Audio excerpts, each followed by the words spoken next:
Hello guys, anong oras na? Alas 11 na, no? Grabe, tuwing ganitong oras makatingong pa ako. Hindi ko alam kung bakit. Kinukulam naman na yata ako. Bakit ganito? Sobrang kati. Ito yung gamot ko. Ang kati. Ang sarap kamutin.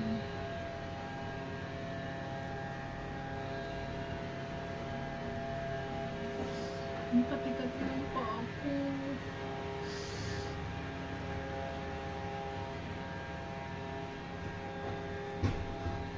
Sobrang kati. Mas malala pa yata to kaysa dun sa paa ng amo ko.